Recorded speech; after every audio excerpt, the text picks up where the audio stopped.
मजा नहीं आ रहा है।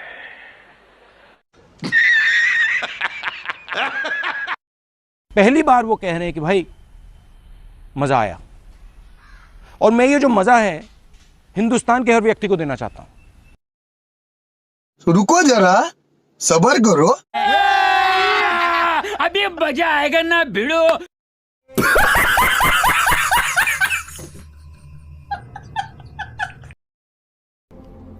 कौन है ये लोग? कहां से आते हैं ये? इनके पास ना रहने को घर है, ना रोजगार है, ना पैसा है,